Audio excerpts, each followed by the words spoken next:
እሺ ወዳጆቼ እንደምን ናችሁ? አለን እግዚአብሔር ይመስገን። እንግዲህ ያው እንደምታውቁት ብዙዎቻችሁ እኔ በመሰራው ቪዲዮ ላይ አንዳንዶቻችሁ በትክክል ሐሳብ የተረድቷችሁ የተለያየ ሞራል ነክ ጉዳዮች የምትሰጡኝ አላችሁ። አንዳንዶቻችሁ ደግሞ ሁሉ ጊዜ የምትሉኝ አላችሁ። ማለት የምትፈልጉት ይመስለኛል እና እንደሌላው እንደማንኛውም ጀዜ የመጣው ደረቴን በሸሚዝ ከፍቼ እስክስታ እንድመታልህ ከሆነ የፈለግከው እንዴት ሰው ተመሳሳይ ነገር ያደርጋል? እኔ ነገ ከነገ ወዲያ ያቺ ሀገር እንደ ሀገር ወደፊት ቀድማ ሄዳ ማየት ነው የምፈልገው ህልሜ። ያ ደግሞ የሆነው አንተ ላይ ስሰራና አንተ ዛሬ ከእንቅልፍ ተነስተህ የምታደርገውን ነገር ስታደርግ ነው። ሶ በዛ መንፈስ ተመልከቱት እንጂ ከኔ ከሲሳይ አየለ ምን ልጠብቅ ነው የምትመጣው? እኔ ፔጅ ላይ ገብቷል። በዚህ አጋጣሚ ክፉ ሰዎች ፕሊዝ እኔ ቤት ውስጥ አትግቡ። በቃ በዛው እንደለመዳችሁት ሂዱ። የገዛ ህይወታችሁ እግዚአብሔር አምላክ የልቦናችሁን መሻት ስለሚያውቅ እያሰቃያችሁ ስለምትኖሩ ማለት ነው። ይሄ ነው። በዚህ በ25 ዓመት ውስጥ ባህሪያችሁ እንዴት እንደተቀየረ እኔ ብቻና አንዳንድ ሰዎች ነበርን የምናቅ መስሎ የሚሰማኝ፣ ግን እግዚአብሔር ይመስገን በተለያየ ቦታ ህዝቤ ምን ሆነ ህዝቤ ብናከ ብሎ የሚያስብ ሰው ስለማይጠፋ ለካ መጽሐፍም ተጽፎላችኋል። መጽሐፍ ውስጥ የመጽሐፉን ርዕስ እኔ በዚህ አጋጣሚ መልሼ ልጁን ኮንታክት አድርጌ ቢነግረኝ ደስ ይለኛል። ቀንጭብ አውጥቶ ስክሪን ካፕቸር አድርጎ ከላከው ውስጥ ልንገራችሁ፣ የኔ ሐሳብ አይደለም። እወቁ፣ ይሄ ሰው ከነመፈጠሩ አላቅም፣ ግን በሐሳብ ይሲ አንቴናችን ፍሪኩዌንሳችን አንድ ስለሆነ ተገናኘን። የመጽሐፉን ባለቤት በዛ አጋጣሚ ቴንኪው አመሰግናለሁ። ለዛ ነው የኢትዮጵያ ህዝብ ላለፉት 25 ዓመታት ይሄንን ባህሪ ነው የያዘው። መጽሐፉን ላንብበው፣ ትንሽ ነች፣ ያዟችሁ። ምን ይላል? የኢትዮጵያውያን ስነ ምግባርና ባህሪያቸው ስንፍና፣ ስካር፣ ኃላፊነትን መዘንጋት፣ ወራዳነት፣ ጭፍን፣ ስርቆት፣ ጣዖት አምልኮ፣ ከንቱ ውዳሴ፣ ራስ ወዳድነትና ከፍተኛ አጭበርባሪነት። በተለይ ላለፉት 15 ዓመታት እንዴት እንደሆነ አላውቅም፣ ሁላችሁም ሌቦች ስለሆናችሁ አንዳችሁ ካንዳችሁ ስላልታወቃችሁ እንጂ ነው። ከፍተኛ አጭበርባሪነት በተራ ነገር፣ ዘመድ ከዘመድ፣ ስጋ ዘመድ ከስጋ ዘመድ፣ ባዳ ከባዳ፣ የሰፈር ልጅ ከሰፈር ልጅ ገብቷችኋል። በተለያየ ጉዳይ ከፍተኛ የሆነ አጭበርባሪ ሆናችኋል። ሌላው ውለታ ቢስነት፣ ግዴለሽነት ኦልሞስት 3000 ዓመት ነው እሱ የቆየ ነው። ግዴለሽነት፣ ውለታ ጠያቂነትና መጠን የሌለው ውሸት መለያችን ነው ይላል መጽሐፉ። እኔ አይደለም ያልኩት መጽሐፉ ነው። እግዚአብሔር ይስጥ። ይሄን ነው ስለ የነበረው ኢትዮጵያውያን የማይታወቅባችሁ መስሏችሁ ከሆነ ወይንም በውሸት ተደራጅታችሁ በማህበር የምትኖሩ ከሆነ ላይታወቃችሁ ይችላል። ምክንያቱም ሁላችሁም ውሸታሞች ስለሆናችሁ ባህል አድርጋችሁ ልትይዙ ትችላላችሁ። ስለዚህ ተጠንቀቁ። ፈንጠር ብሎ ለማያችሁ ለሚታዘባችሁ ግን በጣም አስቸጋሪ ማህበረሰብ እየሆናችሁ መጥታችኋል። ለምን? ቅድም በጠቀስኩላችሁ ባህሪ የተነሳ ለማለት ነው። ጨርሻለሁ። እሺ ሰላም ወገኖች እንዴት ናችሁ? ሰላም ናቸው? ያለን አንድ ሪሰርች ዛሬ ስመለከት ነበረ። አጠቃላይ ከዚህ ከቺቲንግ እና ለትዳር አስቸጋሪ የሆኑ የስራ ዘርፎች በሚል አንድ ጥናታዊ ዘገባ ስመለከት ነበር እና ዓለም አቀፋዊ ከሆኑ አንደኛ ከወጡ ሁለተኛ ከወጡና ሶስተኛ ከወጡ ትንሽ ልመርቅላችሁ ካልኩ አራተኛ ከወጡት ውስጥ ትንሽ ጠቀስ አድርጌላችሁ ልለያይ። በዚህ ጥናት መሰረት አደራችሁን ይሄ የምላችሁ ሁላችሁ ነው ያልኳችሁ አይደለም። ያው እንደምታውቁት በሀገራችን የስንፈተ መረዳት ችግር እንዳለ ታውቃላችሁ። ስለዚህ ይሄ የማወራው ያው በልቦናችሁ ታውቃላችሁ አይደል? የፈጸማችሁት ብቻ ናችሁ እና ይህ ጥናት በአብዛኛው የተመለከተው አጠቃላይ በዚህ በትዳር ጉዳይ የፍቺ ጠበቃ ከሚባሉ ከተሰበሰበው ዳታ ነው። አጠቃላይ ገብቷችኋል አይደል? ስለዚህ ከዛ አንጻር ነው። ስለዚህ ምንድነው ለትዳር አስቸጋሪ የሆነ ፕሮፌሽን እና አት ዘ ሴም ታይም ደግሞ ቺቲንግ ገብቷችኋል። ስለዚህ በአንደኝነት ደረጃ ዓለም አቀፉን ያጥለቀለቀው ምንድነው ነርስ፣ በነርስ ስራ ላይ የተሰማሩ አብዛኞቹ ሰዎች ትዳር ፍቻቸው ከፍ ያለ ነው። በዛ ላይ ደግሞ ቺተርስ ናቸው ተብሎ ጥናቱ ያመለክታል ማለት ነው። ሁለተኛ ላይ ደግሞ የተቀመጠው በተመሳሳይ ያው እንዳልኳችሁ ብዙ ጊዜ ከተለያዩ ሰዎች ጋር የሚያገናኝ ስራ ነው ለእንደዚህ ነገር የሚያጋልጠው። በተለምዶኛ ሆስቴስ የምንላቸው በተለያዩ ሀገራት ግን ለምን እንደሆነ አላውቅም ፍላይት አቴንዳንት ነው የሚሏቸው። በሁለተኝነት ደረጃ ሆስቴሶች ተቀምጠዋል። ስለዚህ ለምሳሌ አንዷ ሆስቴስ መጣሽ እኔ ምንም አላረኩም እንዳትኝ አንቺ ልል አይደለም፣ በአብዛኛው ነው ሬንሾን የተሰራውና ከዛ አንጻር ነው። በሶስተኝነት ደረጃ ደግሞ የተቀመጠው ዶክተሮች ወይንም በተመሳሳይ ከሜዲካል ጉዳይ ጋር የሚሰሩ ውጪ የሚያድሩ እነሱ ተቀምጠዋል ማለት ነው። በአራተኛ ደረጃ ደግሞ የተቀመጠው የተለያዩ የቲቪ ፕሮግራሞችን የሚሰሩ የተለያዩ ሾው የሚያቀርቡ ነው ከተለያዩ ሰዎች ጋር በተለያየ ጉዳይ የሚገናኙ ምናምን እነሱ በአራተኛነት ተቀምጠዋል ማለት ነው። እኔ ግን በተመሳሳይ እንዳልኳችሁ በተለያየ ቦታ የተለያየ ጥናት ለማድረግ መታዘብ ነገሮችን ማጥናት ደስ ስለሚለኝ በግሌ ደግሞ ያለ በጀት ካጠናሁት ውስጥ ይሄ እንደዚህ ስል ብዙዎቻችሁ ኦፌንድድ እንዳትሆኑ በተለያዩ ሬስቶራንት፣ ስጋ ቤቶች የተለያዩ ቦታዎች ላይ የሚያስተናግዱ እህቶች ለዚህ ሀሳብ ተጋላጭ ናቸው ብዬ አስባለሁ። ምናልባት እህቶቻችን ባይፈልጉ በየጊዜው በሚመጡት እዛ አካባቢ በሚርመሰመሱት ወንዶች የተነሳ በሂደት ወደዚህ እንደዚህ አይነት ዝንባሌ የመሄድ አዝማሚያቸው የሰፋ ነው ብዬ ስለማስብ ይሄን ነገር ታዘባለውና እስኪ ሲሳየለ እውነቱን አይደለም የሚለውን ለማወቅ ከፈለጋችሁ ብዙ ጊዜ ቁጭ ብላችሁ ብርጭቆ ብቻ ከምታንቁ አንድ ቦታ ውስጥ እስኪ ተሰብሰቡ። ስጋ ቤትም ስትገቡ የተለያየ ቦታ ስትገቡ ያ ነገር በትክክል የምታዩበት አጋጣሚ የሰፋ ነው ማለት ነው። ምክንያቱም እኛ ወንዶች ደግሞ በባህሪያችን ለመስተናገድ ገብተን የምንጠቃቀመውን ተጣቃቅመን የምንወጣ አይደለን። በጣም በመለፍለፍ ነው የምንታወቀውና ያ እነሱንም እንደዚህ አይነት ነገር እንዴት ነው ስፔሻልነት እንዲሰማቸው ያደርግና ከዛም አቴንሽን ሲያገኙ በመሃል ጊዜያቸውን እንዲሸወዱና የተለያዩ ሰዎች እንዲቀማመሷቸው እድል ይፈጥራል ማለት ነው። ልክ ነኝ? አይናችሁን ጣል አድርጉ። ጨርሻለሁ። ኢትዮጵያ ውስጥ እንደ ማህበረሰብ ምን ታዘብኩ? የሆነ ሰው በረደኝ ይላችኋል አይደል? በረደህ? ኦኬ በቃ እንትማ አይበርድም ትሉትና እላያችሁ ላይ ጋዝ አርከፍክፋችሁ እሳት ትለኩሳላችሁ እሱ እንዲሞቀው። ከዛ ይሄ ሰውዬ ከብርዱ መለስ ብሎለት እንዴት ነው ሙቀት ጨምሮ ከዛ ራሱን ይችላል ብላችሁ ስትጠብቁ ትንሽ ቆይና ውይ በእናትህ ጭሱ ረበሸኝ ይላል። ገብተዋል? ይሄን ያልኩት ለምንድን ነው?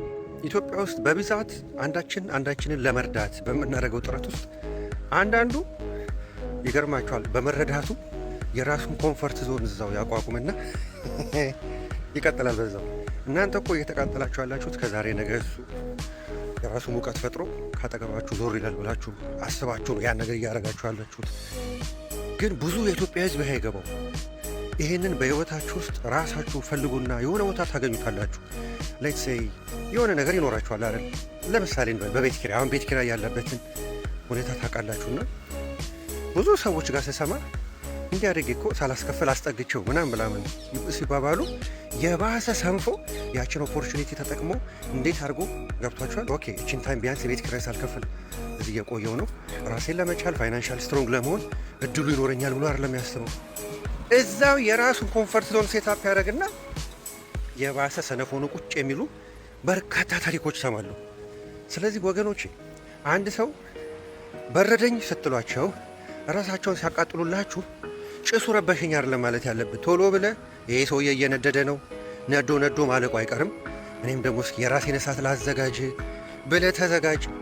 አለበለዚያ ኢትዮጵያ ውስጥ ሁሉን ነገር በመንግስት ሀሳብ አንተ እዚህ ላይ ጭንቅላት ላይ ሳይሰራ ትንሿን ነገር እንኳን የዘገዛ ዘመድ አስጠግቶ የቤት ኪራይ ሳትከፍል አንዳንድ ነገሮችን እያከናወንክ ባለበት ሰዓት እንዴት ብዬ ነው ከዚህ በኋላ ደግሞ ራሴን የሚችለው ብለህ ነው ማለት ያለብህ እንጂ እዛው የኮንፈርት ዞን ውስጥ ተወጥፈህ እንዴት ይሆናል? ስለዚህ በተለይ እያንዳንድሽ በተሰማራሽበት የህይወት መስክ ውስጥ እሺ ሰክሰስ መሆንም ካለብህ የተሻለ ፈቀቅ ማለት ካለብህ አባቴ ከኮንፈርት ዞን ውጣ። ያንን የኮንፈርት ዞን እየተመላለስክበት ምንም አታመጣም። አብረህ ላለ ሰው ራስ ምታት ነው የምትሆን። ይበቃችኋል ዛሬ። እሺ አጀማ እንዴት ናችሁ? ሰላም ነው? አለን። እስኪ ዛሬ ስለ አየር ሁኔታ እንጫወት። የኢትዮጵያ አየር ሁኔታ ለፖለቲካው ራሱ እንዴት እንደሚመች አንድ ጥናት ላሳያችሁ። የኔ የግል ያለ በጀት ያጠናው ጥናት ነው። ምን ማለት ነው?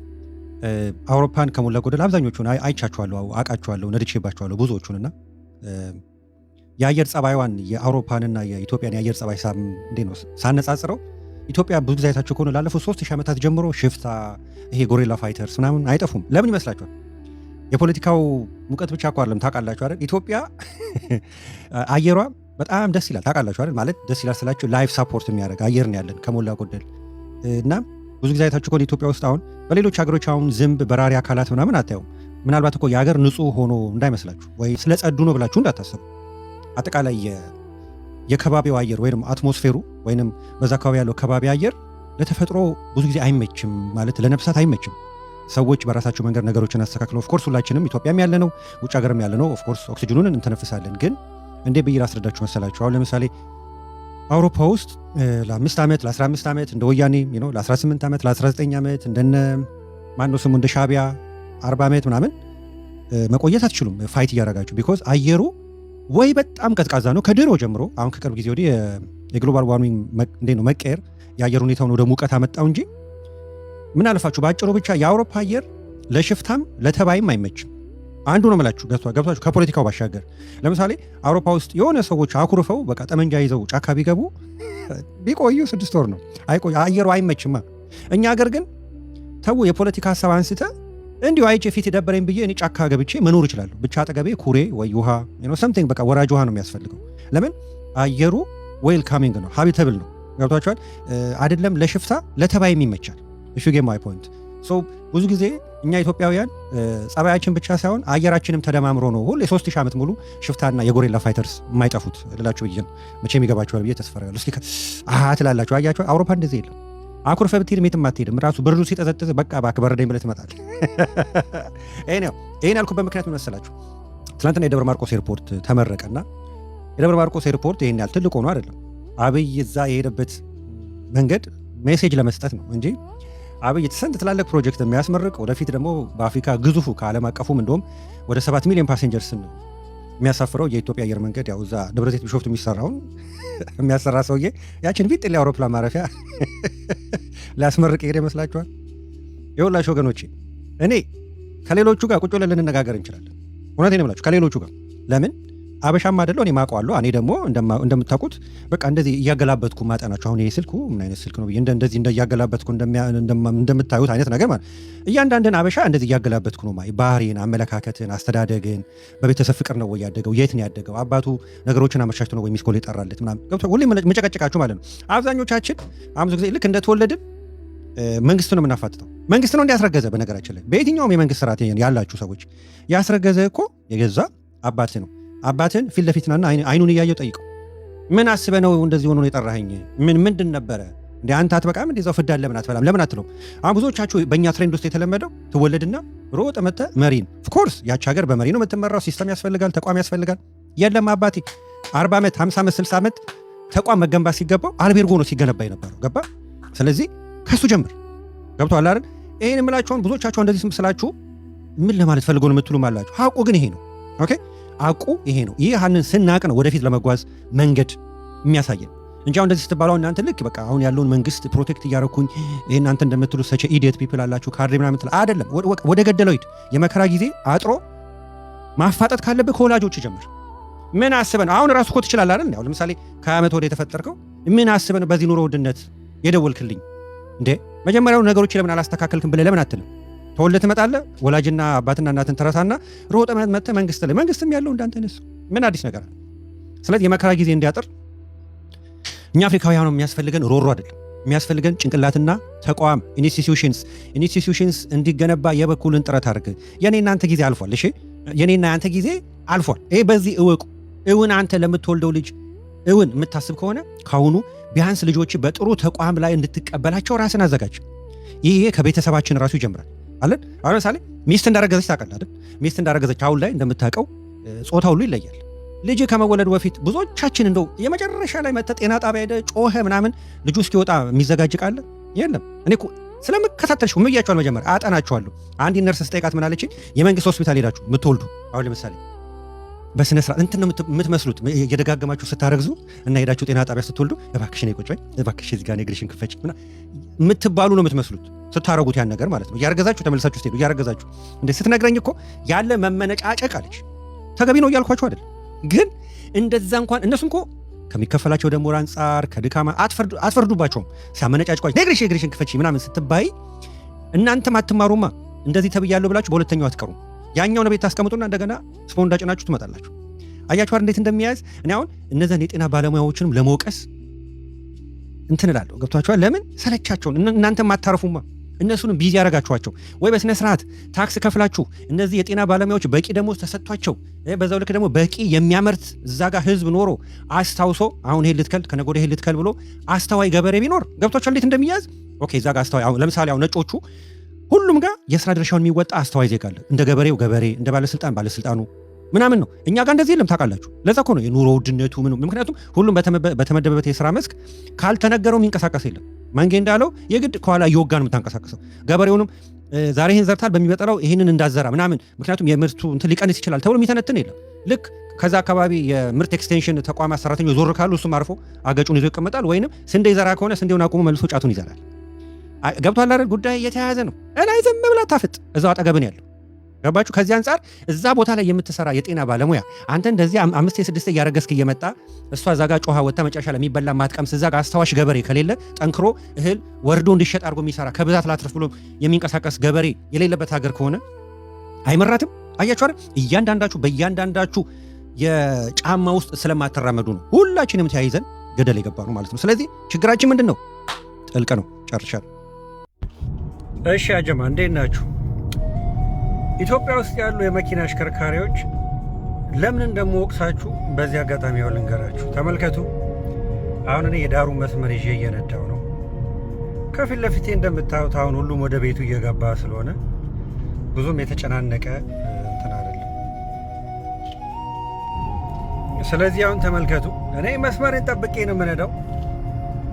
በተአምር መስመር መዓል አድርጎ ልክ እንደ ፓይለት አነዳዳችሁ ሲያስጠላ።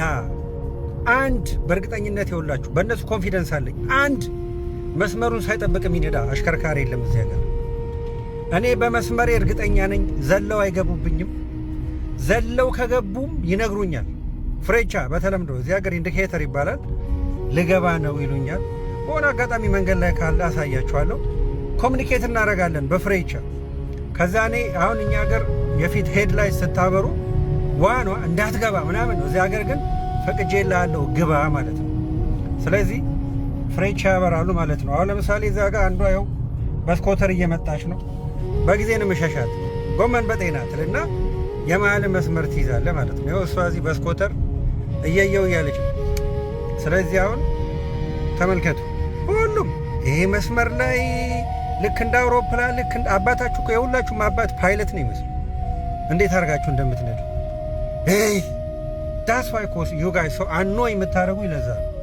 ተመልከቱ፣ አንድ ሰው ተሳስቶ በመሃል መስመር አይነዳም። ለዚህ ነው የምትደብሩኝ።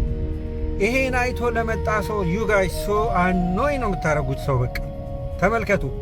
በሆነ አጋጣሚ እንኳን አንዳችሁ በመሃል እየነዳችሁ ብትሄዱ በመስመር መሃል እንደ ልዩ ፍጡር ነው የምትታዩት። አም ሲሪየስ በእውነት ነው ብላችሁ እንደ ልዩ ፍጡር ነው የምትታዩት። በነገራችን ላይ ፀሐይ ገና አልጠለቀችም እንጂ መሽቷል። የራት ሰዓት አልፏል። አሁን ትሪ ሊሰቀል የተወሰነ ደቂቃ ነው የሚቀረው። በሀገር ቤት አቆጣጠር ለ3 ሰዓት ሩብ ጉዳይ ነው። ግን ያው ገና ፀሐይ አልገባችም እና ያው ተመልከቱ። እስካሁን አንድ በመሃል በመስመር መሃል የሚነዳ አይታችኋል? ተገልኩ። ሁሉም መስመሩን ጠብቀው ነው የሚነዱት። ደግሞም አምነዋቸዋለሁ ማለት ዘለው አይገቡባችሁም። በቃ አይናችሁን ጨፍናችሁ አሁን እዚህ ሀገር አውቶ ፓይለት እንደፈለግኩ መንዳት ትችላለህ። ኢትዮጵያ ግን መኪናው ራሱ አውቶ ፓይለት ቢሆን መንዳት አይቻልም። ለምን? እንደ ትንኝ ነው አዘን ለመገባው። የመጨረሻ ዩ ጋይስ ሶ አኖይንግ እና ይህን ይመስላል። በልቦና ያሳድርባችሁ። መስመር ጠብቃችሁ ንዱ። የሰለጠነ መኪና ይዛችሁ አዛ ሴድ ቢፎር ዩ ጋይስ ላይክ እንዴት ነው ስማርት ካር ዊዝ ስቱፒድ ፒፕል እምላችሁ ለዛ ነው። ሰሞኑን ራሱ ኢትዮጵያ ሳያችሁ ነበር። ምን የመሰለ ቢዋይዲ ትይዝና ምንም ህግ አታከብርም። በመሃል በመስመር መሃል ትነዳለ ሲያሰኝ እማውን ቦታ ያለ ፍሬቻ ትታጠፋለ። አቤት ለፍሬቻ ያላችሁ ስስት! አቤት ለገንዘብ እንደዚህ ብትሰስቱ የት በደረሳችሁ። ይኸው ቆመናል። እንግዲህ ፔዲስትሪያል ላይት እዚህ ጋር የምትመለከቱት መብራት ራሳቸው እግረኞች ነው የሚያበሩት። ያው ደቂቃ ካውንት ያደርግና ራሱ ይቆማል። እግረኛ በራሱ ጊዜ ይሻገራል፣ ከዛ ይቀጥላል ማለት ነው። እነሱ ይህን የሚያደርጉት ለምንድን ነው? የእኛም አንጎል ነው የእነሱም አንጎል ነው። እኛ ለምንድን ነው እንደዚህ ማናረገው ሲባል ያው እንደምታውቁት ነው። በቃ የመጨረሻ ግዴለሽ የሆንን ማህበረሰቦች ነን ማለት ነው። በሆነ አጋጣሚ ከውጭ የሚመጣ ሰው ኢትዮጵያ መኪና መንዳት የሚፈራው ለዚህ ነው። እናንተ ጋር ብዙዎች ይፈሯቸዋል። እንትን አይሉም። እኔ ለነገሩ በአናት ላይ ሄዳለሁ ስፈልግ ኦልሞስት እንግዲህ 20 ዓመት መኪና ላይ ከተጠቅኩና እና እንደዚህ ነው እላችኋለሁ። ከዛ በተረፈ ማብረርም አይቻልም። ለምሳሌ እዚህ ጋር ያላችሁ ስፒድ ካሜራ አለ፣ ይታያችኋል። ይሄ ቦክሱ ቢጫው ያው ስፒድ ካሜራ ነው። ይሄ እዚህ ጋር በ20 በ30 30 ትነዳለህ። እንደኛ ሀገር የተደበቀ ነገር የለም። ፊት ለፊት ነው። መንግስት ማጭበርበር አይችልም።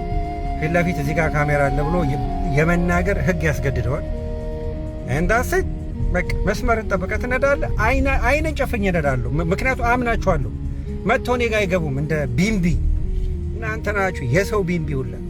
ይበቃል ለዛሬ ቻው። እንዴት ናችሁ? ከ2010 እስከ 2015 ያሉ የከፍተኛ ትምህርት ተመራቂዎች እንደገና ፈተና ወስደው ማለፋቸው ሲረጋገጥ ነው ፒኤችዲ የሚሆን ማስተርስ ዋቴቨር ኢት ኢዝ የሚያቀርቡት ማስረጃ ተረጋግጦ ትክክለኛው የትምህርት ማስረጃ የሚሰጣቸው የሚል ነገር አየሁ ልበል። ዶክተር ፕሮፌሰር ብርሃኑ የሰጠው አሁን እንትን ያየሁትና አይ ቲንክ ያ እውነት ነው። ኢትዮጵያ ውስጥ እኛ ኢትዮጵያውያን አንድ ግራ የገባንና ደማችን ውስጥ የተወሸቀ ነገር አለ። እሱ ምንድን ነው? ውስጣችን በተለያዩ ትምህርቶች በእውቀት ሳይረሰርስ ቀርቶ ያን መከረኛ ይሄ ዝተቷ አላረል ጥቁር በጥቁር ለብሰን ፎቶግራፊ ይዘን እንደዚህ የምንነሳው ነገር ላይ እሱ ላይ ነው የምናተኩረው እና አደንዶ ዘዴ በስራችን፣ በኑሯችን፣ በኢኮኖሚያችን እንደዚሁ በከረንሲያችን በብራችን ላይ እየተንጸባረቀ ነው። ምክንያቱም ለምሳሌ ብራችን እንመልከቱ። አሁን ብራችን የገሸበው ለምንድን ነው? ብሩ ሲታተም የታተመበት መንገድ ነው። እኛ አይምሯችን ስለገሸበ እንዴት አድርገን ያንን ኢኮኖሚ ማሳደግ እንዳለብን ትንሿን ቤዚኳን 1 ሲደመር 1 2 የሆነችውን በምንወልደው ልክ የማናመርት ማህበረሰቦች ስለሆነ አብሮ ብራችን ጋሸበ። ምክንያቱም አናመርትም፣ ህዝቡ ጨምሯል፣ ህዝቡ ኪስ የተበተነ ገንዘብ አለ። ያ የተበተነ ገንዘብ ገበያ ላይ ያለችውን ሸቀጥ ያባረራል። በጣም ሲምፕል ኮንሰፕት እንዳልኳችሁ ነው። አንድ ቤዚክስ 1 ሲደመር 1 2 ማለት ነው። በዛው ልክ የማናመርት ጀግኖች ስለሆነ አይምሯችንም ስለገሸበ ብሩም አብሮ ገሸበ ማለት ነው። አንዳንዶች ኢትዮጵያ ውስጥ አሁን እንደ ኢትዮጵያዊ ይህም በዚህ አጋጣሚ የምትሰማ ሁሉም ኢትዮጵያዊ የሀገርን ችግር ዳር ቁጭ ብለህ እያሽሟጠጥክ ገብቷል። ዝም ብለህ ያን ነገር ሄደ አብረህ ሳትታገል ሳታቀና በሽሙጥና በተለያዩ ተራ ቃላቶች እያወራህ የምታልፍ ከሆነ ብርም እንደገሸበው ኑሮም እየገሸበ እድሜም ገሽቦ ያው ትሄዳለህ። ችግር የለውም እሱ። ለምሳሌ የኢትዮጵያ ሕዝብ ከዚህ በኋላ በተቻለው አቅም አሁን ካለበት ቁጥር ባይጨምር እኔ በግል ደስተኛ ነኝ። ምክንያቱም ምን ልታመጡ ነው የምትጨምሩት? ምን ልታመጡ? ለምሳሌ በዚህ በኩል አንድ ልጅ ስትወልድ በዚህ በኩል አንድ ምርት ወይም አንድ የስንዴ ገብስ ዘለላ ማተክል ከሆነ እዛ ጋር የርክ እየተልከሰከስክ የሆነ ነገር አድርገህ ከወጣ በኋላ ያ 9 ወር ቆጥሮ ሲወድ አንተ ረስተው ሌላ እንደገና ሌላ ቦታ ይሄዳል። በተለይ ወንዶች ማለት ነው። በዚህ አጋጣሚ ይህን የምትመለከቱ ኢትዮጵያውያን ወንዶች ምን አስባችሁ ነው በየቦታው ጉዳይ የምትሉት? ማለት እነዛ ልጆች ከተወለዱ በኋላ ምን አስባችሁላቸው ነው? እንደተለመደው አንተም በተራ ትወጣና ሌሎች ጠንክረው በሚሰሩ ሀገሮች ያሉ ገበሬዎች ፊት እየሄድክ ሼሞኒዩ እያልክ እየጮክ ከዛ ቀርቷል። አሁን ጊዜው ተቀይሯል። ከዚህ በኋላ አንደኛ ያሳፍራልም። ሰው ቤዚክ የሆነ የሚበላው ነገር ራሱ ነው እንጂ መቻል ያለበት ሁሌ ነጭ ፊት እየሄደ ቻይልድሽ ሜንታሊቲ ይዘን ከሌዘ ኪለር ምን አንተ እዛ ላዝረከረካቸው ምን አረክ በግል። ስለዚህ በጣም ችግራችን ጥልቅ ነው። እንደዚህ ዳሮን እንደምናሽሟጥጠው አይደለም። ስለዚህ ሁላችንም የየበኩላችንን ልክ እንደ ኬክ ቆርሰን እየወሰድን ነው ችግሮቻችንን ተካፍለን ወደፊት መራመድ የምንችለው እንጂ አሁን ኢትዮጵያ ውስጥ ተምሬያለሁ የሚለውም በቃ ጀነኑ ነው የምትሉት የሆነ ዘፈን አለ። በቃ ምን ያደርግልሃል? ኢትዮጵያ ውስጥ በእኔ መማር ማለት ወይንም ኢንቴሌክቹዋል የሆኑ ሰዎች ያ የተማሩበትን ሰርቲፊኬት ይዘው ስለተወዛወዙ ለእኔ ያ ነገር ከንክኖህ እያንዳንዱ ምስኪን ኢትዮጵያዊ እንዴት ነው ወደ ተሻለ ኑሮ ንቃተ ህሊና ሊሄድ የሚችለው ብለህ ማሰብ ማሰላሰል ስትጀምር ነው እንጂ ግማሽ ደግሞ ትመጣና በዚህ በኩል ሚኒሊክ ንጉሥ ነው ትላለህ። አሁንም ንጉሥ ነው። ኦፍኮርስ ሚኒሊክ በወቅቱ ንጉሥ ነበሩ፣ አልፈው ሄደዋል። አንተ ከሬሳ ጋር እንደዚህ ችግር ውስጥ የከተተ አይምሮ መታከም አለብህ። ወይንም እይታችሁን ብታስተካክሉ። ለምሳሌ ሚኒሊክ አሁንም ንጉሥ ነው ብለህ ከምትንገጫገጭ ሚኒሊክ በሚል ርዕስ ወይም ሚኒሊክ በሚል ማርክ ወይ የኤሌክትሪክ መኪና ስራ ወይ ስኮተር ስራ ወይ ዱ ሰምቲንግ በዛ ሚኒሊክ በሚለው ጽሁፍ ዝም ብለህ መጥተህ ከአልቤርጎ መርስ ከተራባ በኋላ ሚኒሊክ ዛሬም ንጉሥ ነው። ይበላል፣ ይቀመሳል፣ ይጨበጣል፣ ይዳሰሳል ነው። በዛኛው ደግሞ ወገን አለ የአንተው ቢጤ ማለት ነው። ዘሴም ቨርዥን ሶፍትዌራችሁ ነው የሚለያየው። በዛኛው ደግሞ ሚኒሊክ ጨፍጫፊ ነው ይላል። በቃ ሁለታችሁ ነው እዛች ሀገር ላይ እየተራባችሁ ያለውን በስነ ስርዓት ኖሮ ለተቀረው ማህበረሰብ የሆነ ነገር ፈጥሮ ማለፍ የሚፈልገውን ሸፈናችኋል። በምናችሁ? በቁጥራችሁና በምላሳችሁ። ስለዚህ አይዊሽ የኢትዮጵያ ህዝብ እንደው 65 ሚሊዮን ላይ ቆሞ ቢሆን አቤት አሁን በዚህ ሰዓት። ምክንያቱም እንዳልኳችሁ ነው ከብዛት ጥራት ነው። እስራኤልን ተመልከቷት። አሁን ስንት ሚሊዮን ነች? ምን የምታክል ሀገር ነች? መሀል ላይ ቁጭ ብላ ሌላውን እያርበደበደች ትገዛለች። በቁጥሯ ነው? በጭንቅላቷ ነው? መቼ ነው እናንተ ከብዛት ጥራት የሚባለው ነገር የሚገባችሁ? የምታደርገውን አርግ፣ ጉዳይ የምትለውን ባል ግን ተጠንቀቅ። እንዳለ ጠርተ አሁን እኮ ከአዲስ አበባ ወጣ ሲባል አሁን እኔ በፊት እንዳልኳችሁ ነው ከተፈጥሮ ጋር በጣም ቁርኝት ያለው ሰው ስለሆንኩ ጢሻው መሄድ ወዳለው፣ ጫካው መሄድ ወዳለው። ድሮ አክንሴ ላይ ከ25 ዓመት በፊት በየጫካው ሰው የለም። አሁን ግን የትም ብትሄዱ ሰው አለ። ግማሹ እዛ ጋር ሲያራተው ታላችሁ፣ ግማሹ ነገር ድልድይ ስር ምን ስር በቃ ሰው በሰው ነው አገሩ። ምን ሊያደርግ መጣ ይውል? ያን አካባቢ እንዳለ በአይነ ምድርን ያጥለቀለቀልህ እንጂ ምን ፈጠረልህ? እና ወገኖች ተመልከቱ ወደ ውስጣችሁ። እናም ፕሮፌሰር ብርሃኑ ነጋ እያደረገ ያለው ልክ ነው። አገራችን ፊደል የቆጠረ በጣም ትንሽ ነው። ፊደል መቁጠሩ ብቻ ነው፣ ፊደል የቆጠረው ራሱ አክብሮን ባይ ተኮፋሽ ባይ ነው። ስለዚህ በአሁን ሰዓት ለእኔ የተማረ ማለት ምንድን ነው? ቁጭ ብሎ እያሰላሰለ የሀገሬን ችግር የወገኔን ችግር እንዴት ነው ልቀርፍ የምችለው ከራሴ አልፌ ለሰው የምተርፈው እንዴት ነው የሚል ዜጋ ብቻ ነው ለእኔ የተማረ የተመራመረ እንጂ ያንን ጥቁር ካፖርት አድርገህ ስለተወዛወስክኝ ምን ታደርግልኛል? ምንም አትራልኝም። ነገ ከነገ ወዲያ እንድኖር በሰላም እንድኖር ካልፈቀድክልኝ ነገ ከነገ ወዲያ በሰላም እንድኖር ያንን ጉዳይ የሚያደናቅፉ ሰዎችን ወይ ስራም ሰጥተህ ወይ የሆነ ነገር አድርገኝ ነው ወይ መክረህም ገጽተህም ወደ ሰውነታቸው እንዲመለሱ አድርገህ የሆነ ነገር ካልተንቀሳቀስክ አንተ ለብቻ ተደብቀ ብትማር በይፋ ብትማር የተለያየ ዲግሪ ዲፕሎሚያ ግድግዳ ላይ ብትለጥፍኝ ምን ያደርግልኝ? ምንም አይሰራም። ምክንያቱም እንዳልኳችሁ ነው። ድንጋይ ባህር ውስጥ ለዘላለም ቆይቶ ሄደ ድንጋይ ዋና ትችላለህ ብትሉ አልችልም ነው የሚል። ምክንያቱም ውሃ ውስጥ በመኖሩ የተማረው ነገር የለም። ስለዚህ እያንዳንዳችሁ የተማራችሁትን ወደ ቁም ነገርና ወደ አገራዊ ፋይዳ ስትቀየር ነው የዛኔ ሳሉት አንተ ተምራል ብዬ የማከብረው።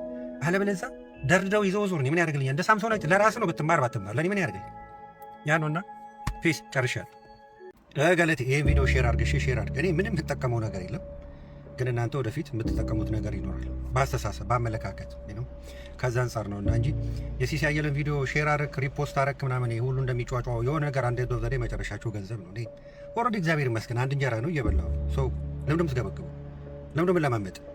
ግን የሚጠቅምን ነገር ለመንገድ ይመቸኝ ዘንድ ሁሉም ቢሰማው የተረጋጋች የሰከነች ሀገር እንድትመጣ የበኩሌን አስተዋጽኦ ላድርግ ከማለት አቅጣጫ ነው እንጂ አንተ ኮፒ ፔስት ምናምን የምትሉት ምናምን ኮፒ ሼር ምናምን ሪፖስት ምናምን የምትሉት ነገር ሲሳይ አየለ አንድ እንጀራ ተመስገን። ስለዚህ ሼር አድርግ። ለማንኛውም ወደ ፖይንቴ ልምጣ። እስቲ ቆይ ነጠላ የለም እንደዚህ ጋር ጠረግ ላድርግ። ወደ ፖይንቴ ስመጣ ትንሽ ከፖለቲክሱ ልንገራችሁ። የዛሬ 2 ዓመት ምን ብያችሁ ነበር? የዛሬ 2 ዓመት የኢትዮጵያ ፖለቲክስ በአንድም ሆነ በሌላ መልክ ቢሃፍ ኦፍ ዶክተር አብይ እኔ ቦታው ላይ ቁጭ ብዬ እየመራው ነው። እኔም በመራችሁ እንደዚህ ነበር የምታስቸግሩኛ። ምክንያቱም አብዛኛው ምቀኛ ነው እዛ ሀገር ላይ እና ዶክተር አብይ እያደረገ ያለው ቢሃፍ ኦፍ ሚ የኔን ግማሽ ነው እያደረገ ያለው። ስለዚህ እኔ ዶክተር አብይን ከኋላ ሆኜ ነው የምደግፈው። በቃ ከኋላ ሆኜ፣ ምክንያቱም እኔ የማስበው ነው እያደረገ ያለው። ያቺ ሀገር ላለፉት 35 እና 38 ዓመታት በዘረኝነት በተለያዩ ጉዳዮች ስትከተፍ እንደነበረ እንደ ሽንኩርት ሁላችሁ የምታውቁት ነው። ያን ነገር ደግሞ መልሶ ለማፍረስ ጊዜ ይፈልጋል። ምክንያቱም በዛው ልክ በየአልቤርጎ በየእንትኑ የተራባ ደግሞ ብዙ ዘረኛ አለ። ገብቷቸዋል። ያ ነገር ደግሞ ጊዜ እንደወሰደው ሁሉ መልሶ ያን ዘረኝነት ለማጥፋት ጊዜ ይወስዳል። ከእነሱ ውስጥ አንዱ የዛሬ 2 ዓመት ታስታውሱ እንደሆነ ቪዲዮን ወደ ኋላ ተመልሳችሁ ኢትዮጵያ ውስጥ ከሚከሰቱ 3 ዋና ዋና ነገሮች ውስጥ አንዱ ተፈጽሟል። ኢትዮጵያ ውስጥ ታርጋ በየክልል መሆኑ ይቀርና እንዳልኳችሁ አንድ ኢትዮጵያዊነት የሚያጋምደንን ተመርጦ እየተያዘ ወደዛ መንገድ ይኬዳል ብያችሁ ነበር። ያው የሆነ ነው። ቀጣዩ ስቴፕ ደግሞ እኔ ራሴ ፕራይም ሚኒስትር በሆነ የማደርገውን ነው የምነግራችሁ። ክልል የሚባል እዛ ሀገር ላይ ድምጥማጡን ነው ማለት ክልል አሁን ከዚህ በኋላ አይምሮ ሆኖ እንዲያደግ የሚያስፈልገው ክልል ምን ያደርግልህ? አንተ ተከለልክ ሶጓት እንደን ከዛ በኋላ ላስለፉ 30 እና 35 ዓመታት ተከለልክ። እሺ ከዛ በዛ በምትራመድበት መሬት ስር አልማዝ ይኖር ወርቅ ይኖር የምታውቀው ነገር አለ? የለም። ዝም ብለህ እንደገና እንደ ውሻ ነው ስትባል ላይ ነበረው። ሁሉም አሁን የኔ ነው የምትለው መሬት አተንዶ ዘዴ እኮ ከመሬት በታች ምን አለ? ወይንም ይሄንን መሬት እንዴት አድርጌ ወደ ቢዝነስ ልቀይረው ብላ አይደለም የምታስበው። ያንኑ መሬት ቁጭ አድርገህ በቆርቆሮ ትከልልና ትሸጠዋለህ። የቆራሌው ስንል እኮ ነው በቃ ምን አዲስ ነገር አለ? ከዚህ አንጻር ክልል ኢትዮጵያ ያስፈልጋት። ከዚህ በኋላ ኢትዮጵያ የሚያስፈልጋት አንጎል። ስለዚህ ክልል መፍረስ አለበት። ኔክስት ስቴፕ እሱ ነው። ላስታውሳችሁ ብዬ ነው ሾርት ሜሞሪ ስለሆናችሁ እንጂ ብትሄዱ የኔን ቪዲዮ ታዩታላችሁ። ክልል ይፈርሳል ብያችኋለሁ። እንዳልኳችሁ ነው። ወድቃችሁ ይፍረስ እናንተ ዘረኞች። ቀልሎ ክልል ይፈርሳል። ምክንያቱም በክልል ውስጥ ይሄ ብሔር ብሔረሰብ የምትሉ ሰዎች ብሔር ብሔረሰብ ኢዝ ፋይን። ሁሉም በእኩልነት የሰው ልጅ ተከባብሮ ከኖረ ማንንም ሳይቆጠር መኖር ይችላል። ገብቷቸዋል። በሌሎች ባደጉት ሀገሮች እያንዳንድ በባሌም በቦሌም በጥፍርም ጓጣ የምትወጣው ሰው እንደ ሰው ተከብሮ ስለሚኖር ነው። ሌላ የተለየ እንቆቅልሽ ኖሮ ናት። ስለዚህ ከዛ አንጻር ዘረኞች ይሄን መንገድ የምትከተሉት ኢዚ ወይ የራሳችሁ ጎሳዬ ከምትሉት መንጋ ታሰባስቡና በዛ በኩል ፊት ለፊት መታችሁ ቶሎ ስልጣን ለመያዝ ስልጣን ይዛችሁ ደግሞ የሚገርመው እኮ ደግሞ ስልጣን ይዛችሁ ምንም የተለየ ታምር አሰሩ። ያው የተለመደችውን ዝም ብሎ ልክ እንደ የድሮ ቱርኮች ራሱ አሁን ከእንቅልፋቸው ባነው ወደ አምራችነት ተሻጋግረዋል። የድሮቹ ቱርኮች አሁን እንትን ነው የነጋዴ ሜንታሊቲ ነው የነበራቸው። ገብቷቸው ለምሳሌ ከሆነ ቦታ ሄዶ እቃ አምጣምቶ መሸጥ ምናምን። ኢትዮጵያ ውስጥ አሁን አብዛኛው ስልጣን ቢይዝ ምንድን ነው የሚያደርገው ብላችሁ ብትሉኝ ነጋዴ ነው የሚሆነው። ከውጭ የሆነ እቃ ያመጣል፣ ስልጣኑን በመጠቀም ቀረጥ ሳያስቀርጥ ያስገባል። በቃ እንደዚህ የተለመደችው ሩቲን የለች። ዝም ብሎ የቆራሌው ኑሮ እሱን ነው የምትከተሉት። ሌላ የተለየ ነገር የለም። እዛ ሀገር ላይ ተቋም እንዲሰራ ስራዎች እየተሰሩ በዛ ሰር አብሶሉትሊ አም ሶ ሃፒ ኢትዮጵያ ውስጥ አሁን መሪ አይደለም የሚያስፈልገው፣ ተቋም ለመገንባት እየተደረገ ያለውን መንገድ እናደንቃለን።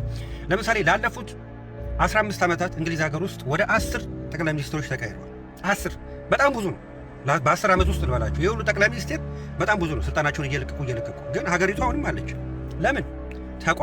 ተቋም አለ። ግን እዚህ ውስጥ ያለ እያንዳንድ መንጋ ስልጣን ይልቀቅ ትላለህ። የሆነ ማንም እኮ አሁን ዶክተር አብይ ሄዶ ሌላም ቢመጣ ስልጣን ይልቀቅ ነው የምትለው። እሱን አይለመደው። እዚህ ውስጥ እንደ ቪዲዮ ካሴት የምታጫውቱ መላስ ላይ እሱ ነው። ተቋም ገንብታል። በተለይ ውጭ ያላችሁ እያንዳንድ ምድረ ኩክንያም በምትኖርበት ሀገር በተቋም እንደምትተዳደር ለነገሩ ላታቁም ትችላላችሁ። አንዳንዴ እኮ ለነገሩ እንደምታውቁ አድርጌ ለምንድን ነው ማጫውታችሁ? አታቁም። ስለዚህ ያ የምትኖሩበት ሀገር የሚተዳደረው በተቋም ነው። ምናልባት ፕራይም ሚኒስቴሩ የተወሰኑ ነው አመራሮችን ቢሰጥ ነው እንጂ ነገሮች ሁሉ በተቋም ስለሆነ የሚተዳደሩት ግለሰብ መጣ ሄደ ለዛች ሀገር የሚፈይደው ነገር የለም። ኢትዮጵያ ላይ ሲሆን ግን ስልጣን ይልቀቅ ትላል። እያንዳንዱ ኢትዮጵያዊ ተቋም ምን እንደሆነ ያውቃሉ። በአሁኑ ሰዓት አይደለም ተቋም በር ላይ እኮ ተገትሮ አሳለፈኝ ብለው እኮ በስንት መከራ ነው በማለት እኮ ሸርቀቅ የምታልፍበት ህዝብ እኮ ሰልፍ ማኔጅ አያውቅም። ሰልፍ ኮንሽንሱ ገና ነው። አሎ ካሉን አልተከፈተም፣ አልበራለት ገብቷል። ስለዚህ አሁን ውጭ ያለኸው አርፈ ፈረንጅ ያረሰውን እየበላ ኑር። ምክንያቱም ውጭ ሀገር አትሊስት እንዴት ነው በዚህ ጉዳይ ላይ 60 80 90 ዓመት ያሳለፉ ስለሆነ ሁሉም የስራ ድርሻውን የሚወጣበት ሀገር ስለሆነ አንተ ስለ ሆዳ አያሳስብም። ለምን ጠንክሮ የሚሰራ ሌላ ደግሞ አስተዋሽ ገበሬ አለ በሀገራቸው። ስለዚህ አሁን አንተ እኮ ቁጭ ብለህ ብለህ ማይክ ጨበጠ እንደ ጀላት እየጠባ የምትለፈልፈው ውጭ ሀገር ያለው ነጩ ሰርቶ ለፍቶ አርሶ ያመጣል። ሀብታምም ናቸው ሰርተዋል። ስለዚህ አንተ አሁን ስለ ምግብ አታስብም። ቁጭ ብለህ ትላለህ። የኢትዮጵያን ታሪክ ለመቀየር ቂጥን እንደንትን ከማስቲሽ ጋር ጣብቀህ እዚህ ውጭ ሀገር ቁጭ ብለህ ኢትዮጵያ ማትኖርባትን ከነጭራሹ ሬሳ ሁሉ ሊሄድ ይችላል። ስለዚህ አሁን አንተ ማነህ ወደ ኢትዮጵያ ከዚህ ቁጭ ብለህ አመራር የምትሰጠው? ግን ይህን ሁሉ የምትተነትኑ አለ ብትተነትኑ ሁሉ ማፍራችሁ ዝም ትሉ ነበር ከተረዳዳን። ስለዚህ ኢትዮጵያ ወደፊት ትሄዳለች አይቀርም። ከዚህ ቀጥሎ ደግሞ ክልል ነው የሚፈርሰው። ነግሬያለሁ እኮ ፕራይም ሚኒስቴሩ እኔ ነኝ። ዳስ ዋይ አይ ላቭ ዲስ ጋይ። ሌላው መንጋው ችግር አለበት ኦፍኮርስ፣ የአንተው ቢጤ አይደለም ኦፍኮርስ። ግን እኔም ነገ ከነገ ወዲያ ስልጣን ብይዘህ እንደዚህ እኮ ነው እከካም እኮ ነው የምትሆኑት። ስራ አታሰሩ ወይ አሰሩ ወይ አታሰሩ፣ ስራ የለም ስሪያ ብቻ ነው። ፒስ። ዶክተር አብይ እያለቀስን ነው። አንድ ልጅ አሳድገን ለማስተማር የምንቧቀቀው መቧቀቅ፣ ቀሚስ ስንለብስ ውስጥ ልብስ የለንም፣ ጫማ ስናደርግ ካልሲ የለንም። ዶክተር አብይ ልጅ ማሳደግ አንተ ስለ እናትህ ያልከው ነገር ምን ጊዜም አይረሳኝም። ሐኪም አስተምረን ሐኪም ታፍነው እየቀረ ልጆቻችን ወጥተው እየቀሩ አሁን ቅድም ጓደኞቻችን እንዳሉ ሁሉ በሁሉም ወረዳ ስንሞት ስንደግስ ከምንገናኘው ማህበረሰብ ጋር ተለይተን እየኖርን ነው ያለን። ጠዋት ስንተኛ እልማችን ሃይላንድ ሲፈነዳ ተተኮሰ ነው። አልተተኮሰም። ሃይላንድ ነው ሞቆ ዋው ይፈነዳ። ተተኮሰ ነው። ገቡ ነው፣ ወጡ ነው፣ መጡ ነው። ማን እንደሚመጣም አናውቅም፣ ምን እንደምንሆንም አናውቅም። ተቸግረናል። ዶክተር አብይ ከአንድ እናት 6 ልጅ 5 ልጅ አጠናል። ጃዊ ላይ የተደረገው ጉዳይ ለዚህ ሁሉ ምክንያት ሆኖ እኛም መሞት የለብንም። በዚህ የተነሳ የክልሉ ማህበረሰብ ጥሮ ግሮ ከሆዱ ያላለፈ ኑሮ እንጂ መጠቀምና መሻሻል መለወጥ አልቻለም። ይሄንን ያደረገው ይዋት እንጂ እኔ አይደለሁም፣ የኔ ልጆች አይደሉም። እናት ልጇን አጣለች። አንድ ጋን ውስጥ ተቀምጣ 7 ልጅ ሲሞትባት ያየች እናት እንዴት አድርጋ ነው የምትኖረው? አሁን በቅርቡ በአዝባጉና የተከሰተው ክስተት 7 ሴቶች ናቸው። ለምን? እሺ ወዳጆቼ መቼም ይህን ቪዲዮ ሁሉንም ታዩታላችሁ ብዬ ተስፋ አደርጋለሁ። በተለያዩ አጋጣሚዎችም የተለያዩ ሶሻል ሚዲያ ላይ ትከታተላላችሁ ብዬ አስባለሁ። እኔም አሁን ነው ያየሁትና እኔ አሁን ቀጥታ ያለውን እናታችን የተናገሩትን ንግግር እናንተ በሚገባችሁ መልኩ ያው የሰማችሁት ነው። እኔ ግን ከሳቸው ንግግር ውስጥ ፈልቅቄ አውጥቼ የምነግራችሁና ከዚህ በፊት የተናገርኩትን ነገር መልሼ ሰመራይዝ ላደርግላችሁ ነው። እኔ እንዳልኩችሁ ነው። ይህን ጉዳይ ዝም ብዬ በሆነ አጋጣሚ እንዴ ነው እንቅልፌን ተኛና ልክ በሆነ አጋጣሚ ብድግ ብዬ ስነሳ ከዛ ይሁኑና ሲናገሩ ምንድነው ሲያሳዝኑ ምናምን ብዬ አይደለም። ተኝቼም ተነስቼም አሰላስላለሁ። እውነቴን ነው የምላችሁ። አሰላስላለሁ ማለት ምንድን ነው? የሀገሬ ህዝብ ለምንድን ነው ሁሌ ከችግር ጋር በቃ ወዳጅና ዘመድ ሆኖ እጅና ጓንት ሆኖ የሚኖረው ብዬ ሁሌ በቃ እጨነቃለሁ። ይገርማችኋል። ኮዙን ማወቅ ፈልጋለሁ። አት ሴም ታይም አይ ሃቭ ቱ ዱ ሪሰርች እንደዚህ አይነት ነገር ላይ እና ምንድነው ኮዙ መነሻው ማለት ለምሳሌ መቼለታ ጌታቸው ረዳ ሲናገር ምን ሰማሁት? ኢትዮጵያን በርካሽ መበጥበጥ ይቻላል። በርካሽ ዋጋ ገብቷቸዋል። በትንሽዬ ብር ማበጣበጥ ይቻላል። ይህንን ደግሞ የተካኑት ግብፅና ሻቢያዎች ናቸው ምናምን ብሎ ሲል ዳዘር ሳይድ ኦፍ የኔ ሪሰርች ማለት ነው። አሁን ወደዚህ እናት ንግግር ልምጣላችሁ። እናንተ የሰማችሁት ቀጥታ ንግግሩን ነው። ፈጽሞ አሁን እኔ የምላችሁ ነገር ፈጽሞ አይምሯችሁ ውስጥ የለም። ግን ከዚህ በፊት በሌላ ቪዲዮ ላይ ሰርቼላችኋለሁ። ለምሳሌ ይህ አሁን የምታዩት ሁሉ ታጣቂ በየቦታው የምታዩት ለምንድን ነው? ለምሳሌ እነዚህ ሰዎች ልክ እንደ እንጉዳይ በአንድ ቀን በቅለው ነው እዚህ የደረሱት? ጊዜ ያስፈልጋል አይደል? ተረግዘው ተወልደው አድገው ነው መሳሪያ ለመሸከም ለአቅመ አዳም ደርሰው ኢዝ ፕሮሰስ አይደል? አሁን እዚህ የምታዩቸው ሰዎች ሁሌ እንደምላችሁ የዛሬ 25 እና 26 ዓመት ጀምሮ ሲጠነሰሱ የነበሩ ሰዎች ናቸው አይደል? ኦብቪየስሊ በትንሹ ነው የምላችሁ። ፖይንቴ ምንድን ነው? እናታችን ከተናገሩት ውስጥ ልብ አትሉትም ብዙዎቻችሁ እርግጠኛ ነኝ። አንድ እናት 7 ልጅ አታለች። እኚህ እናት 7 ልጅ ሲወልዱ 7ቱንም ለማሳደግ አቅም ነበራቸው ወይ? የእናት ድርሻ አይደለም። እናት ምንም የምታውቀው ነገር የለም። በኢትዮጵያ ተጨባጭ ሁኔታ ብያችኋለሁ። በዚህ ጉዳይ ከሴቶች ጋር ምንም አይነት ጸብ የለኝም። ጸቤ ከወንዶቹ ጋር ነው። እነኚህን 7 ልጆች ወልዶ ያለው ሰውዬ የት ነው ያለው? ምንድን ነበር የሚያደርገው? እነዚህን 7 ልጆች ለማሳደግ አቅሙስ ነበረው ወይ? እነዚህ 7 ልጆች ተወልድገው አድገው የቤተሰብ ፍቅር አውቀው ተምረው ለሌላው ሶሳይቲ የሚጠቅሙ ሆነው ነበር ወይ የተቀረጹት? ከሳምፕሉ አንዱን ነው እሳቸው አንዱን 5 አንዱን 7 ብሎ ሰምታችኋል። ሁሌ ነው የምላችሁ በገጠር አካባቢ ሚኒመም 8 እና 9 ልጅ ነው ያለው ሰው። ያን 8 እና 9 ልጅ አፎርድ የሚያደርግበት ወይንም የቤተሰብ ፍቅር ሰጥቶ አስተምሮ በቂ ምግብ ሰጥቶ የሚያሳድግበት የሶሻል ስታተስ ደረጃ ላይ ነው ያለው ብለን ካልን አይደለም። ስለዚህ እነዚህ ልጆች ተወለዱ አደጉ፣ ዞር ሲሉ ምንም የለም፣ ዞር ሲሉ ምንም የለም። ኢዚ ወይ በማይሆን መንገድ ይጠለፋሉ ማለት ነው። ለምን? ለመኖር ሲሉ ሰርቫይቫል ሙድ ውስጥ ይገባሉ። ማነው እነዚህን መስኪን ህፃናት ትልቅ ሰው አድርጎ የጠራው?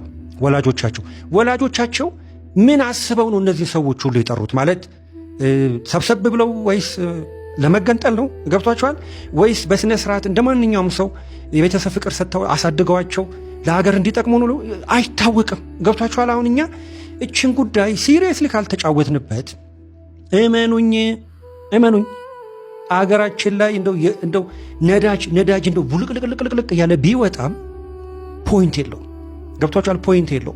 ሁሌ ነው ምላቸው ስዊዘርላንዶች እንደኛ 100 ምናምን ሺህ አይደሉም። 9.4 ሚሊዮን ነገር ናቸው። 10 ሚሊዮን እንኳን አይመሉም። ግን አመታዊ ጂዲፒያቸው ከኛ እጥፍ የስንት እጥፍ ነው? እኛ 126 127 እስከ 145 ቢሊዮን ዶላር ነው አይደል አሁን ባለው አኮርዲንግ ቱ 2425። የስዊዘርላንድን ደግሞ ስንወስድ 114 ትሪሊዮን አካባቢ 10 ሚሊዮን ህዝብ ያንን ኢኮኖሚ ጀነሬት ሊያደርግ ቻለ። ይሄ ነው አሁን እኛ ኢትዮጵያውያን ያልገባል። ለዛ ነው የመከራ ጊዜያችንን በራሳችን ተውት። መንግስት ራሱ የሚወስደው ኃላፊነት ሊኖረው ይችላል። ኦፍ ኮርስ ሊኖረው ይችላል። ገብቷችኋል አይደለ? ቢያንስ ክላሽ ይዞ የሚሮጠውን ትውልድ እንኳን ባለማበርከት ወይ እኛ ላሳደግናቸው በስነ ስርዓት። ገብቷችኋል? አሁን ለምሳሌ ከ25 ዓመት በፊት አንድ ጥንቅቅ ብሎ በስሬ የተወለዱ በቤተሰብ ምጣኔ ያደጉ ላሳድጋቸው ላስተምራቸው ብሎ ያደገ ቤተሰብ እዚህ ውስጥ ይኖራል? እርግጠኛ ነኝ የለም። በገጠር አካባቢ እንዳለ ተመልከቱ። በቃ እንዳልኳችሁ ነው። ተወለዱ አደጉ። ወደ ግራ ሳይሆን ምንም የለም፣ ወደ ቀኝ ሳይሆን ምንም የለም። በቃ በተገኘው ክላሻቸውን ይዘው ይሮጣሉ። የሆነ ቦታ ይሰበሰባሉ። ኢንፎርሜሽን በብዛት ስለምሰማ ነው። አንድ ግር ብለው መጥተው አውቶቡስ ውስጥ ሊገቡ ሲሉ አስገድደውኝ ይዘው ሄዱ ምናምን ብሎ ሾፌርም አጋጥሞኛል ሰሞኑን። ኢማጂን ይሄ እንግዲህ ምንም በማያውቀው ነው። በቃ ክላሽ ስለያዙ በጣም ህፃናት ናቸው አለ፣ ብዙ ናቸው አለ። መጥተው መኪናው ላይ ሰፈሩ፣ ይዣቸው ይልኳል። በሆነ አጋጣሚ ድሮን ባያቸው አስቡ። ይሄ ምስኪን ሾፌር ራሱ ምንም በማያውቀው ሁኔታ ተመታ ማለት ነው። ስለዚህ ምንድናቸው ማለት ቤተሰቦቻቸው ምን ሊያረጓቸው ነው የወለዷቸው? ሊሸጧቸው ነው? ሊያስተምሯቸው ነው? ምን ሊያረጓቸው ነው? አንድ ቤተሰብ 9-10 የማይቆጣጠረውን ስሙ እስኪጠፋበት ድረስ። እኔ ይሄ ፓርት እኮ ነው እንዲሁ አስረዱኝ፣ በቃ እንዲገባኝ አስረዱኝ። ምን ሊያረግለት ነው አንድ ቤተሰብ ይሄን ሁሉ ልጅ የሚወልደው? ለምን ፈለገው? ሊሸጠው ነው? ሊለውጠው ነው? ወይስ ዞን ሆነው ሊገነጠሉ ነው? ሳይ ሳምቲንግ በቃ በሉኝ እስኪ እንደዚህ በሉኝ። እኔ እኮ ይሄ ፓርት ነው ግራ እየገባኛለሁ። ይሲ ለዛ ነው ኢትዮጵያ ውስጥ በየዘመኑ እርካሽ በሆነ መንገድ አገር የሚበጠበጠው። ለዛ ነው የውጭ ጠላቶች ኢዚ ወይ አንድ መብላት የቸገረውን ሰው ገንዘብ እየሰጡ ለማስበጥበጥ ቬሪ ኢዚ። እውነቴን ነው የምላችሁና እኔ ይሄ ነው የሚታየኝ። ጨርሻለሁ።